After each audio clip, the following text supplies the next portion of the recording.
Can I talk to somebody who's ever been shaken out of their sleep between 3 a.m. and 5 a.m., heart pounding, mind racing, so wide awake when the world is still asleep? Because if that's you, baby, I need you to understand something. That is not just a restless night. That is a divine appointment. That's heaven calling your name. You see, I came here to speak to the warriors, the dreamers, the ones who feel like something is shifting in their spirit in the early hours of the morning. I know it feels heavy sometimes. I know it feels like worry, like confusion, like silence. But can I tell you the truth? That is when God speaks the loudest. Not with noise, but with nudges. So before you reach for your phone, before you scroll, before you convince yourself you're just anxious or tired, pause. Because I believe if you wake up between 3 and 5 a.m., there's a reason. And today we're going to talk about what you need to do with that moment, that window, that call from above. When you wake up between 3 a.m. and 5 a.m., the first instinct for many of us is to groan, maybe roll over, or reach for something to distract us from the silence. But that moment is sacred. It's divine. It's not a disruption. It's an invitation. And the first response in that holy hour should be prayer. But I'm not talking about the kind of prayer you memorize, recite, or rush through just to check it off your list. I'm talking about intentional prayer, the kind that comes from the deepest place inside of you, the place that knows pain, the place that knows purpose, the place that knows that if God doesn't show up, you're not making it out of this season whole. Intentional prayer is raw. It's honest. It's the kind of prayer where you don't try to impress God with your words because you already know He knows your thoughts. You don't cover it up. You don't pretend. You come undone. You bring your whole self, the messy self, the scared self, the confused self, the tired self. You lay it all bare before God, not because He needs the update, but because you need the release. That 3 a.m. moment isn't just about speaking, it's about surrendering. It's about falling into the arms of the one who sees you fully and still chooses you completely. See, when you pray with repetition, it's easy to disconnect. Your lips are moving, but your heart is asleep. You say the words you've always said, and maybe they're good words. Maybe they're scripture or affirmations, but if your soul isn't behind them, they're just noise in the silence. But when you pray with intention, every word becomes a lifeline. Every pause becomes a holy moment. Every tear that falls is collected in the presence of a God who never sleeps, who never slumbers, who never stops listening. Intentional prayer isn't about perfection. It's about alignment. It's about shifting your spirit from panic to peace, from distraction to divine connection. It's the difference between calling out and actually connecting. And I believe that when God wakes you up in that hour, He's not calling you to repeat what you've always said. He's calling you to speak from where you really are. That kind of prayer doesn't require fancy language. It requires truth, the truth about what's hurting you, the truth about what you're afraid of, the truth about how tired you are of being strong for everybody else. That kind of truth becomes a weapon. It becomes a healing. It becomes worship. Sometimes intentional prayer isn't even about talking. Sometimes it's about listening. It's about sitting in the stillness and letting God speak into the parts of you that have been silent for too long. We don't always need more words. Sometimes we need more awareness. God isn't always trying to fix your circumstances. Sometimes He's trying to shift your perspective. But you'll miss it if all you're doing is talking to be heard. Prayer's a two-way conversation. And in the quiet of 3 a.m., when the noise of the world fades away, you can finally hear the whisper of God. You have to train yourself to stop treating prayer like a transaction and start treating it like a transformation. We're not here to place an order with God and hope He delivers in 2 business days. We're here to align with His will, to tap into His power, and to let Him reshape our hearts. Intentional prayer is the kind of prayer that moves things in the spirit realm before anything moves in the physical. It's the prayer that says, God, I don't just want you to change my situation. I want you to change me. So when you wake up between 3 and 5, don't pray like it's a habit. Pray like it's a lifeline. Pray like your breakthrough is in the next breath. Pray like the version of you that you're becoming is on the other side of that conversation. Let your prayer be ugly. Let it be groaning. Let it be loud or quiet or silent if it needs to be. But let it be real. God doesn't need your performance. He wants your presence. Prayer in that hour is powerful because it's vulnerable. There are no masks at 3 a.m. There's no performance, no curated self, no social media highlight reel. It's just you and God. And in that moment, he begins to pour strength into places you didn't even know were weak. He begins to speak peace over battles you thought you'd have to fight alone. He begins to remind you who you really are, not what life called you, not what trauma named you, not what fear convinced you of. He calls you his. And when you step into intentional prayer like that, you don't come out the same. Even if your circumstances don't shift immediately, you do. Your mindset changes, your spirit strengthens, your perspective widens, and suddenly what felt like an interruption becomes an encounter. You stop dreading those early wake-up calls and start expecting them. Because you know they're not random. You know they're a signal that God is doing something in you, through you, and for you.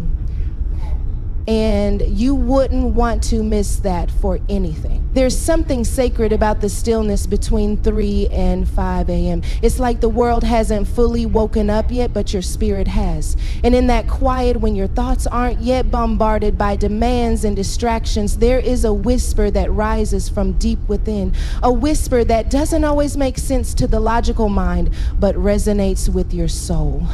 That whisper is what you need to capture. That's where the journaling comes in. Not the polished journaling, not the curated thoughts or the Instagram-worthy quotes, but the raw, messy, unfiltered truth of what your spirit is speaking before your mind gets the chance to clean it up and make it palatable. See, when God speaks, it's often subtle. It's not always thunder and lightning. Sometimes it's a nudge, a phrase, a name, a vision, a sentence that drops into your chest out of nowhere. Sometimes it doesn't even feel like a full thought, but just a pull. And if you're not paying attention, if you don't honor it enough to write it down, you'll miss it. The mind will talk you out of it. The enemy will distract you. Life will pull you into its chaos. And what God whispered to your soul will be buried beneath the noise of the day. But when you journal, when you put pen to paper in those early hours, you create a space where heaven and earth meet. You give language to the formless. You make the invisible real. You don't need to know exactly what it means. You don't need to make it pretty. You just need to get it out. Because your spirit is trying to speak. Your inner self, the one who's been praying, growing, healing, is trying to rise. And it needs room to do so. It needs space where it doesn't have to compete with your logic, your ego, or your fear. There is power in capturing the voice of your soul before your mind shuts it down. Your mind will always try to protect you. It wants reason, it wants proof, it wants structure. But your spirit doesn't operate on logic, it operates on truth. And sometimes that truth doesn't look rational. Sometimes it says, start the business when your bank account says no. Sometimes it says, let them go when your heart still feels attacked. Sometimes it says, move when nothing around you has changed. But if you only let your mind lead, you'll miss what your spirit knows. That's why journaling in that early hour is not optional, it's vital. It's not just about reflection, it's about revelation. It's about allowing yourself to be a vessel. It's about recognizing that some of your greatest breakthroughs, some of your deepest answers aren't going to show up when you're in control. They're gonna come when you surrender.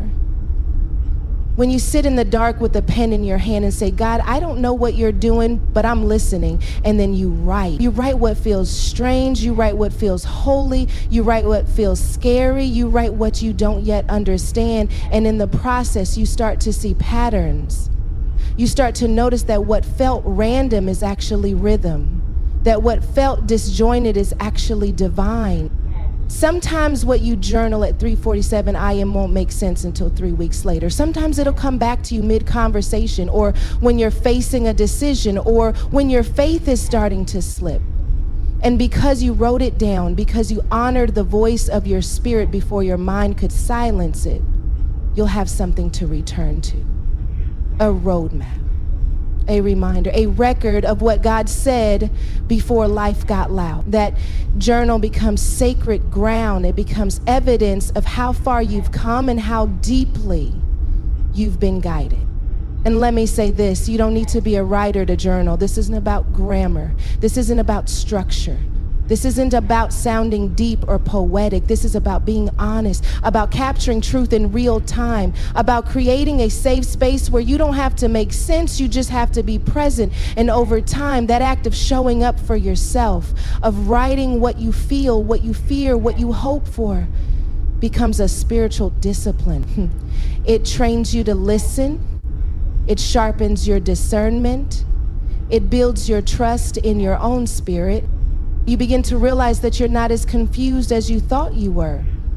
You're not as lost as you felt. You just haven't given yourself permission to speak without editing. You haven't allowed your spirit to be louder than your survival mode. And that's what journaling at this hour does. It brings your inner world to the surface. It gives you a place to lay down the dreams that scare you, the wounds that haunt you, the prayers you're too afraid to pray out loud. And when you write it, it becomes real. It becomes weighty. It becomes seen. There will be mornings when you don't know what to write. That's okay. Right there. Right, God, I don't have the words. Right, I feel numb. Right, I want to believe, but I don't right now. Because even in the absence of clarity, there is presence. And presence is enough. The act of showing up, of choosing to be still and right anyway, that is faith. That is surrender. That is obedience. You are building a bridge between your earthly self and your eternal call. And that kind of bridge is built one page at a time.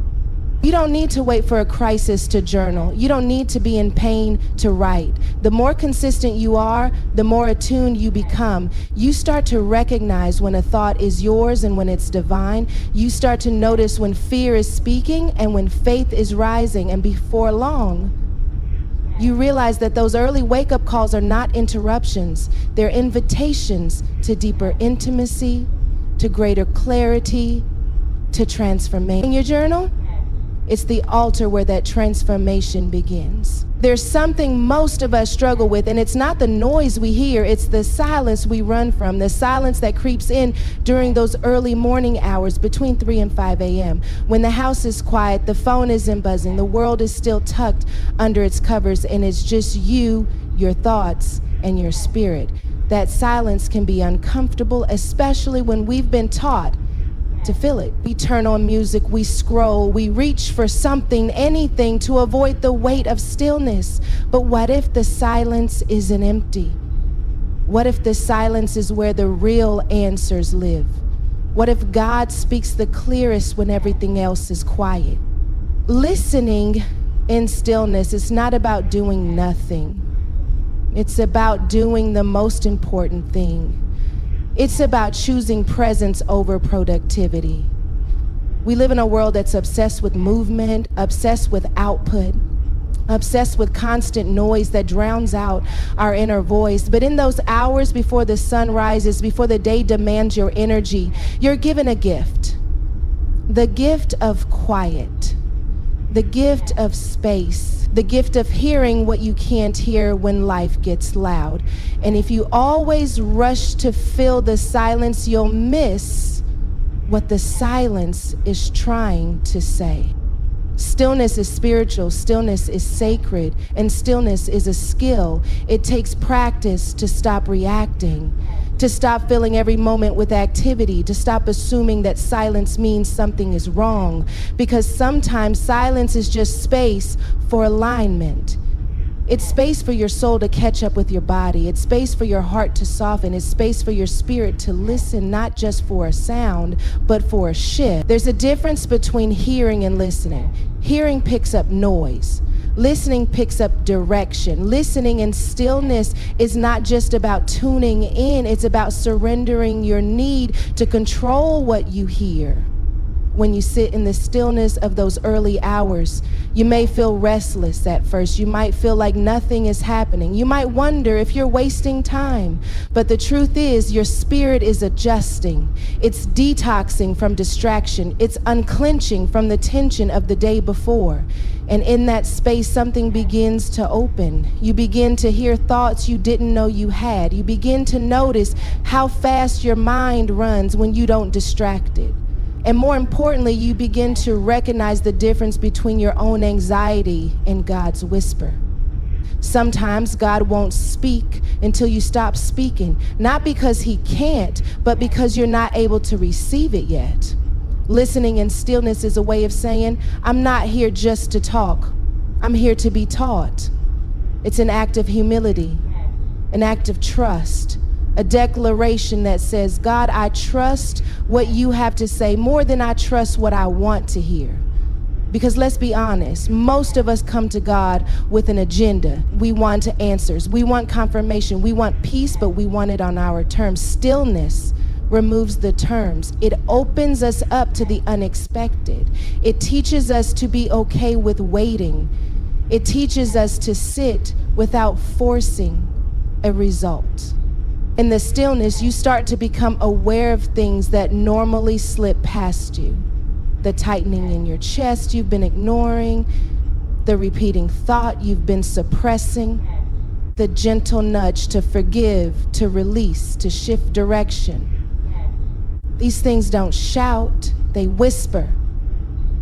They emerge in silence, and if you don't sit long enough to hear them, they get buried under your busy.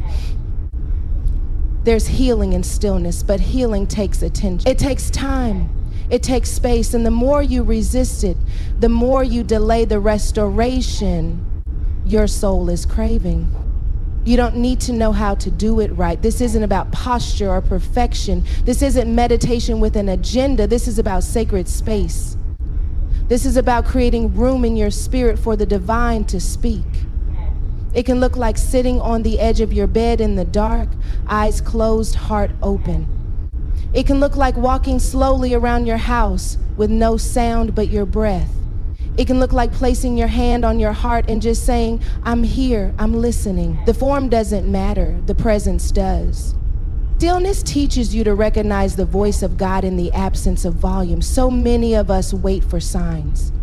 We wait for dramatic moments. But God often chooses subtlety, a thought you didn't expect, a peace that settles over you without reason, a quiet strength rising in your chest. These are not accidents, these are signals. And if you're too busy talking, moving, scrolling, or controlling, you'll miss them. The discipline of stillness sharpens your discernment. You begin to feel when something is off. You begin to sense when something is divine. You begin to develop a sensitivity that doesn't require a crisis to hear clearly. There will be times in life when you don't know what to do next, when nothing is working, when prayers feel unanswered and doors feel stuck. And in those moments, your instinct might be to do more, hustle harder, push through. But what if the answer is not in doing more, but in being still more? What if clarity doesn't come from effort, but from alignment? What if everything you're striving to hear is already available, but the volume of your life is turned up too loud? Stillness isn't passive, it's powerful. It's where you remember that you are not your performance. You are not your productivity. You are not your plans. You are a vessel. And vessels must be still to be filled. When you learn to listen in stillness, you start to trust yourself more, not because you suddenly have all the answers, but because you've tuned into the source that does. You no longer need external validation for every step. You stop doubting your instincts. You stop overthinking every move, because your spirit becomes trained to recognize divine timing, divine rhythm, divine presence. You become less reactive and more rooted, less frantic and more focused. You begin to walk with a peace that confuses people because they think you should be stressed. You begin to carry a clarity that others try to explain logically, but can only be understood spiritually. Stillness gives you access, not just to God, but to yourself. The self beneath the roles, the self beneath the trauma, the self you've been too busy to meet. And once you meet her, you'll never settle for noise again. There's a power in your words that most people underestimate, not because they don't speak, but because they don't speak with authority. They don't realize that what they say before the world wakes up can shift the entire atmosphere of their day.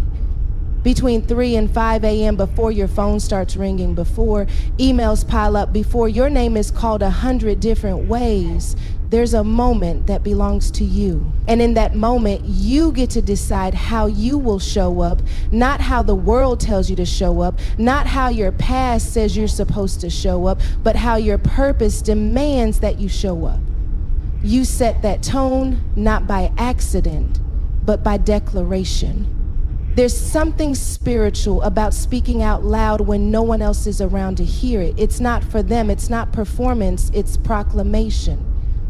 You are announcing to heaven, to the atmosphere, to your doubt, and to your destiny that you are not here to live on autopilot. You are not here to survive one more day in silence. You are here to live on purpose, with purpose, for purpose. And that declaration needs to come from your lips before purpose, for purpose. And that declaration needs to come from your lips before the world tries to hand you its narrative. Because if you don't claim your identity in the morning, the world will define it for you by noon.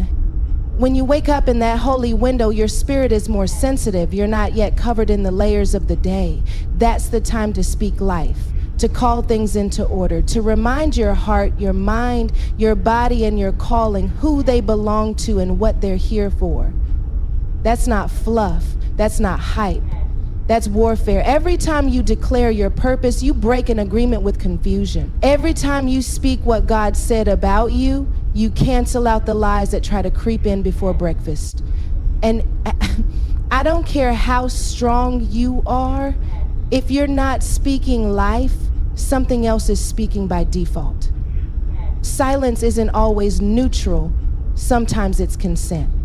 You've got to learn to prophecy over your own life. You can't wait for someone to call you gifted, anointed, worthy, or chosen. You've got to wake up and say it over yourself, not because you're arrogant, but because you're aligned. You've got to say, I am the head and not the tail. I am above and not beneath. I am chosen, equipped, and enough for everything God is calling me to do today. You don't whisper that. You speak that. You declare it in the face of fear, in the face of imposter syndrome, in the face of every generational lie that said you weren't good enough, smart enough, strong enough. You speak until you believe it. And then you keep speaking so you don't forget. The truth is, there are things trying to set the tone for you before you even leave the house. Old thoughts, trauma responses, the voice of your past, the pressure of people's expectations. If you're not careful, those voices will become louder than your inner truth. And so before anything else gets access to your spirit, you've got to raise your voice.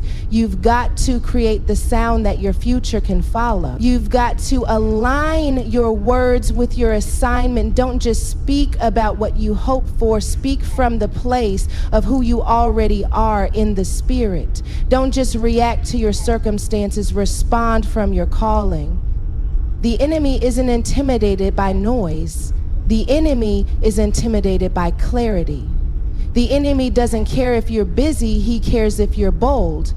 And boldness starts in the dark. It starts when you choose to open your mouth and say what you mean before you're asked to explain it. You don't need a stage to make a declaration. You don't need a crowd to make it count. All you need is a moment of agreement with heaven. A moment where you say, I may not see it yet, but I'm walking in it. I may not feel it today, but I'm assigned to it. I may not have all the answers, but I am already enough for what's next. That declaration builds muscle in your spirit. It trains you to stop waiting for permission and start walking in authority. You don't have to yell it, but you do have to mean it. This isn't about volume, it's about intention. Sometimes it's one sentence, sometimes it's a string of affirmations. Sometimes it's scripture turned into a statement of power, but the point is, you don't let the world speak louder than your spirit. You don't let comparison mute your courage. You don't let insecurity do the talking when you've been given divine breath to shape the atmosphere around you. Because words build worlds. And before anyone else gets to build yours, you better speak it into alignment with God's vision. Purpose needs a voice. And that voice has to come from you, not your best friend, not your mentor, not your pastor, you, because the most powerful agreement you'll ever make is the one between your mouth and your mission. And the earlier in the day you make that agreement, the stronger you'll be when resistance comes, because it will come. Life will test the words you speak. The moment you say you're free, something will try to trap you. The moment you say you're focused, something will try to distract you. But when you've declared your purpose in advance, you're already ahead. You're already prepared. You're already armored with truth, not just intention. You may not feel strong every morning. That's okay. Speak strength anyway.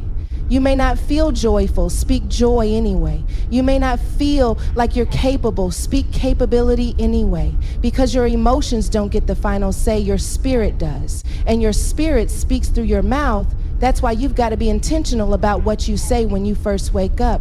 Your voice is a key, and what you unlock with it will either lead you into power or pull you back into passivity. You've got to take ownership of your day before your day tries to own you. You've got to declare peace before the stress hits. You've got to declare patience before the test comes. You've got to declare love before the offense shows up. That's what it means to lead with your spirit. That's what it means to set the tone. You don't let the atmosphere dictate your posture. You bring your own weather. You walk into every room already clear on who you are. And that clarity, it starts in the dark.